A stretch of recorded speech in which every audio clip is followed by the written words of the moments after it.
자, 시청자 여러분, 안녕하십니까. 김현구의 토토전략 시작해 보도록 하겠습니다.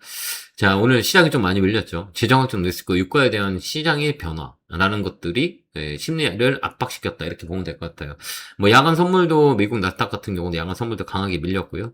네, 미국도 마찬가지. 야간 선물의 저점에 박스권 하단까지 잡아주는 모습을 보여줬고, 지금 상황은 오전장보다는 오후장 들어서 나스닥도 꼬리를 좀 주고 있는 모습을 보여주고 있고요. 유가도 오늘 급등을 했어요. 120달러까지 갔다가 찍었다가 지금 100달러 언저리까지 내려와 있거든요. 아마 제가 볼 때는 오늘 100달러를 깨지 않을까 이렇게 우리가 볼 수가 있고요.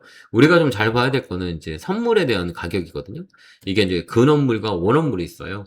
근원은 지금 가까울 권자, 원은 멀 원자를 쓰는 거예요. 그래서 유가라는 것들은 우리가 파생시장에 거래되는 기름을 사고 파는 게 아니라 종이 거래를 하는 거예요. 그래서 유가라는 거는 103달러 지금 왔다 갔다 하고 있지만 우리가 이제 더 중요한 거는 5월 달에 물은 어떻게 되는 거냐, 4월 달은 어떻게 되는 거냐, 뭐 6월 달은 어떻게 되는 거냐, 이걸 보면서 우리 예측하는 거거든요. 근데 중요한 거는 이제 근원물 자체는 103달러 이상 왔다 갔다 하거든요. 근데 이제 우리가 5월 달 물하고 6월 달에 보면 이제 유가가 어떻게 형성이 되냐면 100달러 밑에 있어요. 그래서 이 유가의 흐름을 원원물을 보면서 유가의 흐름을 보면서 우리가 이거 어떻게 좀 변하겠구나라는 것도 우리가 찾을 수 있는 게 이 화재 상품의 이 거래를 에너지 거래를 보면서 우리가 찾는다 이렇게 보면 돼요. 이게 이제 6월물이에요. 얘는 6월물은 이제 아직 그 100달러 밑에가 있어요. 그렇기 때문에 이 주가의 흐름은 유가의 흐름과 같이 있기 때문에 근원물도 중요하지만 단기적인 볼 때는 근원을 보내지만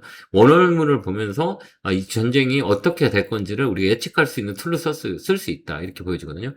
그래서 제가 보는 관점에서는 이제 100달러 이제 119달러까지 찍고 내려왔기 때문에 유가는 이제 100달러 밑으로 갈 수 있다 이렇게 좀 보여져요. 왜 그러냐면 이 파생을 끌어올리는 세력과 누르는 세력들이 있어서 가격이 만들어지는 거거든요. 그래서 오늘 고점을 찍었기 때문에 150달러까지는 가진 않을 것 같아요. 왜 그러냐면 원월물 자체가 높아져 있는 상태가 되는데 지금 백오데이션 상태예요.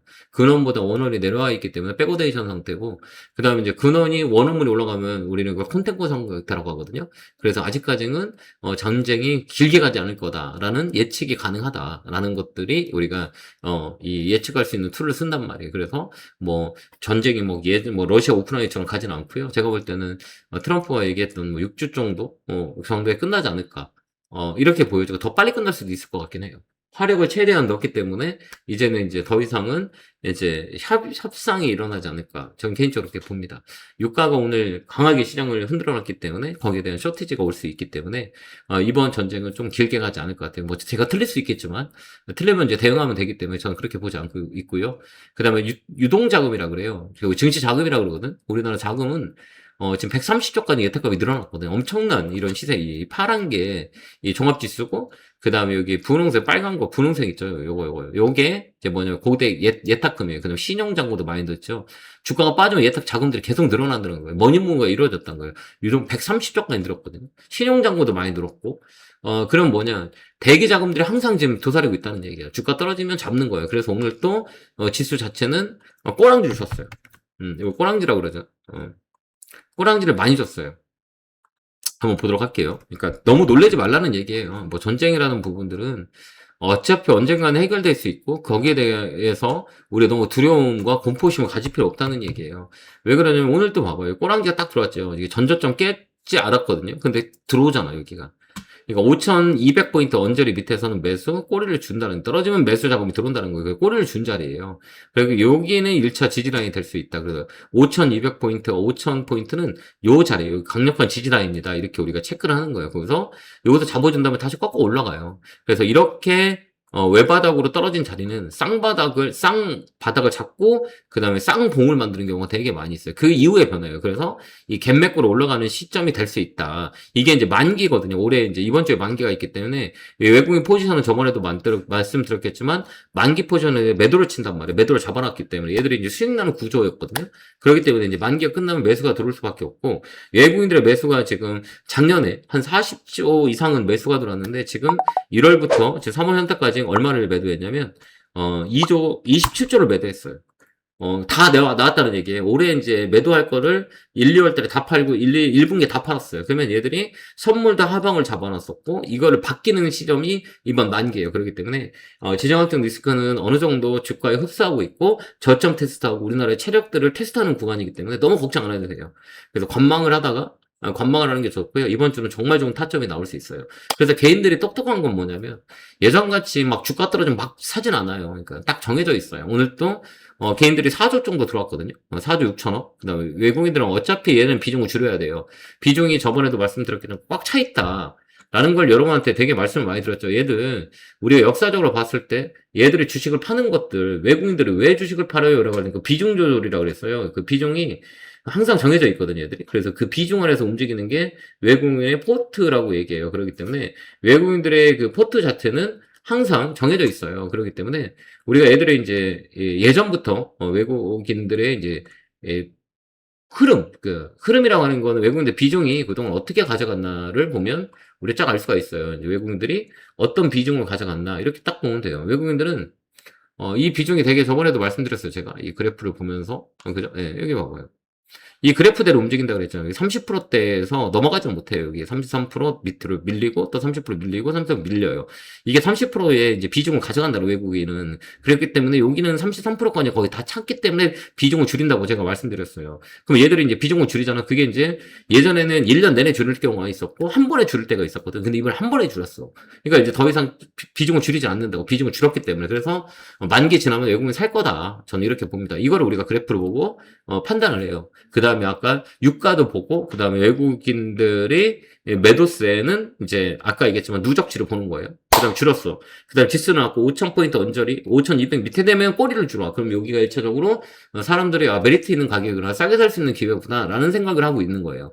그 반면에 개인들은 예전 같으면 막 이상한 종목들 많이 샀거든요. 근데 안 그래. 지금 우리 개인들이 많이 산 거는 삼성전자, SK 하이닉스예요.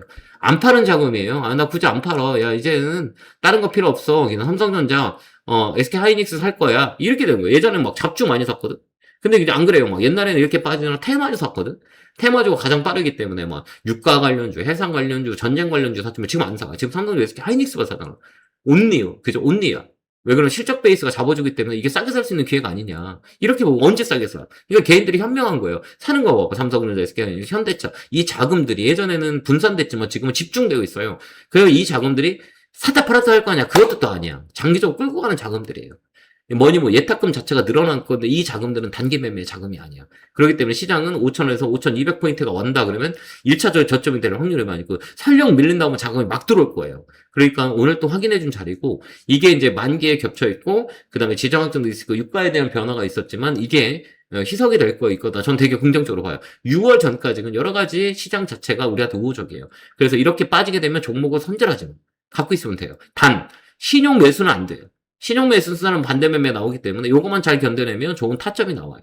요거 여러분들이 잘 체크하시면 된다. 이렇게 말씀을 드려서 이번 주는 타점이 나올 수 있는 자리다. 삼성전자, SK 하이닉스 사게 살 수 있는 기회다. 특히 삼성전자 못 사는 사람들은 이제부터 조금씩 떨어질 때마다 1%씩 늘려가는 전략을 써라. 삼성전자, SK 하이닉스를 한 번에 다 사지 말고 1%씩 천천히 사는 전략을 쓰는 게 맞다라는 것들 여러분들 꼭 기억하면서 우리가 시장을 보면 될 것 같습니다.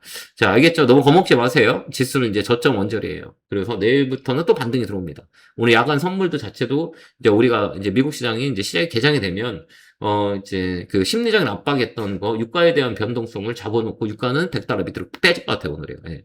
왜 그러면 원화물 자체가 콘템포 상태면 좀 달라질 건데, 백오데이션 상태예요. 계속 밑에 이제 근원물보다 원원물 자체가 많이 빠져 있어요. 그렇기 때문에 근원물 자체가 세기 때문에 이 자리가, 이제 유가를, 강하게 끌어당기지는 좀 어려울 것 같아요. 또 이제 상황이 바뀔 수 있죠.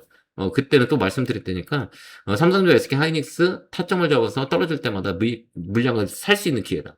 마이너스 때부터 늘려가는 전략 드리도록 할 테니까요.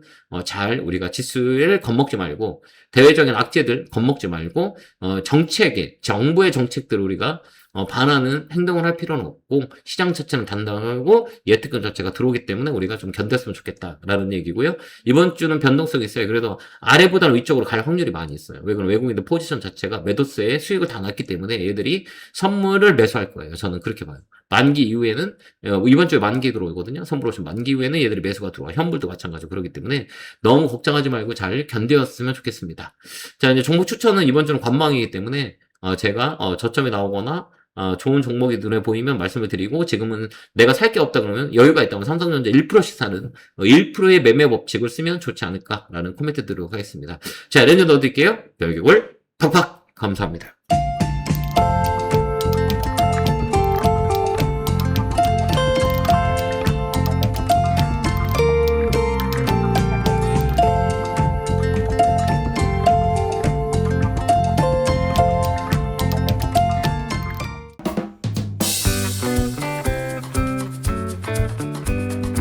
앞으로도 유익한 주식 정보를 알고 싶으신가요?